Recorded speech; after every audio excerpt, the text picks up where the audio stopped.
Good morning বন্ধুরা, কেমন আছো তোমরা সবাই? আমার একটা নতুন ব্লগে তোমাদের সকলকে অনেক অনেক স্বাগত। আজকে সকালটা শুরু হয়েছে বেশ অনেকক্ষণ আগে, প্রায় ধরো ওই 7:30। ঘুম থেকে উঠে অনেক কাজ করে ফেলেছি, কিন্তু এখন করতে বসেছি মেয়ের সকালের খাবারের ব্যবস্থা। আজকে মেয়ের একটু অনলাইন ক্লাস আছে। শুনলে একটু অবাকই হবে, প্রথমে আমিও অবাক হয়েছিলাম। হঠাৎই কাল স্কুল থেকে নোটিশ আসে যে ওদের আজকে থেকে শুরু হবে 5 তারিখ অবধি অনলাইন ক্লাস। আমি তো শুনে ভাবলাম যে অ্যানুয়াল পরীক্ষা শেষ হয়ে গেছে, কিসের আবার অনলাইন ক্লাস। জানি না, ক্লাস জয়েন করলেই বুঝতে পারবো যে কি হতে চলেছে। তো তার জন্যই সকালবেলা মেয়েকে বললাম যে একটু ভাত করি, চল দুজনে একটু আলু সিদ্ধ ভাত ঘি দিয়ে খাই। মেয়ে আবার আলু সিদ্ধ ভাত বলো, ভাতের সাথে কোনো কিছুই খেতে চায় না। ভাত মানে খুব একটা পছন্দ করে না, ঠিক ওর বাবার মতো। তো ওর জন্যই ভাবলাম যে দু তিন দিন ধরে তো সেই একই রকম ভাত চলছে, মাঝে মধ্যে একটু পাউরুটি বাটার টোস্ট করে দিয়েছি বটে।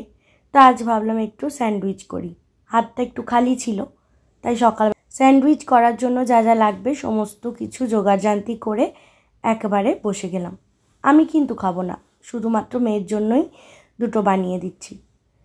তো এদিকে আমার স্যান্ডউইচ মেকার আছে, অসুবিধা হবে না, ঝটপট করে স্যান্ডউইচটা কিন্তু আমার হয়েই গেল। তো মেয়ে কিন্তু ভীষণ খুশি, আবার আমাকে এখন থেকেই বলে দিল নতুন ক্লাস হলে আমাকে কিন্তু এভাবে টিফিন করে দিতে হবে। এবার পড়েছি গ্যারা কলে, সকালবেলা ওর বাবার অফিসের জন্য সকাল সকাল আমাকে ভাত তরকারি পত্র করতে বসে যেতে হয়। এই সমস্ত কখন বানিয়ে দিই বলো তো? কিন্তু গরমকালে ওই ম্যাগি দেওয়ার থেকে মনে হয় এরকম একটু হেলদি খাবার দিলে শরীরটাও ভালো থাকবে আর খেয়ে ক্লাসে বসে যাও, ঠিক আছে? একদম ভালো থাকবে। তো রেডি হয়ে মেয়ে বসে পড়েছে, এখন ওয়েট করছে যে কখন লিঙ্ক পাঠাবে আর কখন ওই সেই লিঙ্কেও জয়েন করবে। একটু টেনশনও ভেতর ভেতর হচ্ছে বটে। তো ভাবলাম যতক্ষণে ঘড়ির কাঁটা 10টার দিকে যাবে তার আগে চলো কিছু কাজ করে নিই সংসারে। নিচ থেকে যাচ্ছিল সবজি দাদা, নিয়ে নিলাম একটু লাউ শাক, বেশ গরমকালে খেতে ভালো লাগে। আর নিলাম একটা মিষ্টি কুমড়ো, দেখতে কত ভালো লাগছে বলো, দেখেই মনে হচ্ছে একটু মিষ্টি হবে। কুমড়োর থেকে এই যে বীজগুলো আছে সেই বীজগুলোকে আমি বেশ কটা ছাড়িয়ে হাতে নিয়ে নিলাম। ভালো করে ধুয়ে আজকে গোটা দিন একটু রোদের মধ্যে দিয়ে রাখবো, আর কাল একটু সময় পেলে ছাদে গিয়ে ওই টবের চারপাশটা ছড়িয়ে দেবো, সেখান থেকেই চারা বেরোবে। কুমড়ো না হোক, দুটো শাক হলেও তো সেটা ভালোবেসে খাওয়া যাবে, নিজের গাছের বলে কথা, তাই না?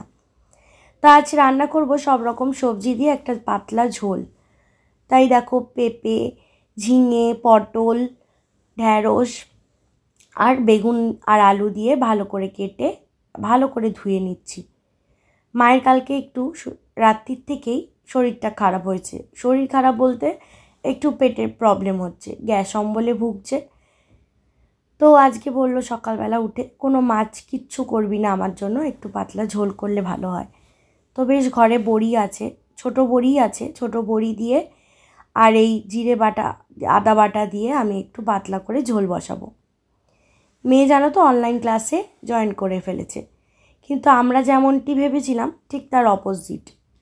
না সেরকম চাপের কিছু না, বা সেরকম টেনশনেরও কিছু না, জাস্ট ওদের একটু টাইমটা পাস করার জন্য 2-3টে ওয়ার্কশিট দিয়েছে। সেই ওয়ার্কশিটে আজকে যেমন ম্যাথামেটিক্স ওয়ার্কশিট দিয়েছে, কিছু নানান ধরনের শর্ট কোয়েশ্চেনের ওপরে ম্যাথস দিয়েছে। বসে বসে করছে ও, আমাকে আর ওদিকটা দেখতে হলো না।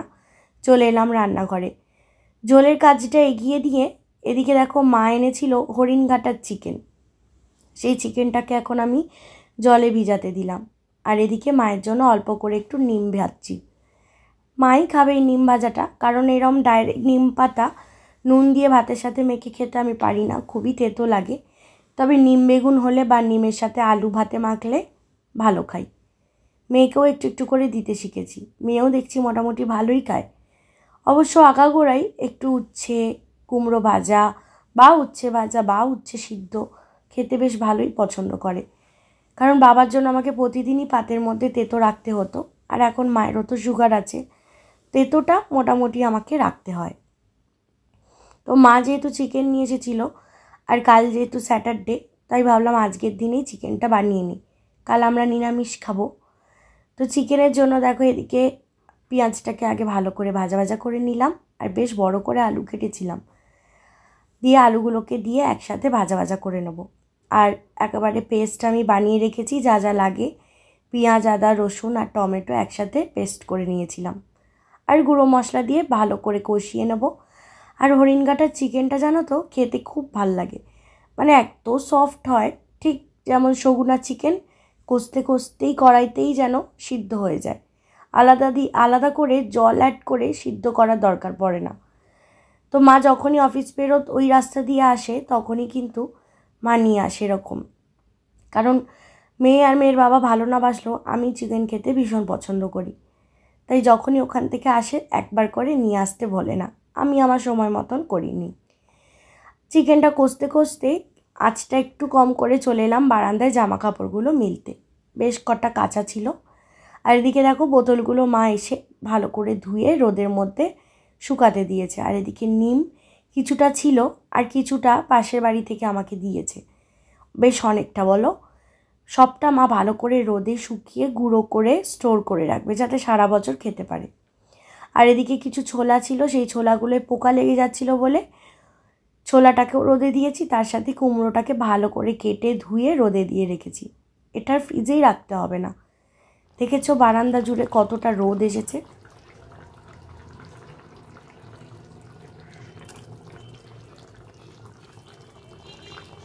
চিকেনটা একদম হয়ে এসেছে, এক ফোঁটা জল দিতে লাগেনি, যা চিকেন থেকে নিজস্ব জল বেরিয়েছে সেই জলেই চিকেনটা পুরো সিদ্ধ হয়ে গেছে। আলুগুলোও বেশ ভালো সিদ্ধ হয়েছে, নামিয়ে দিলাম গরম মশলা ছড়িয়ে।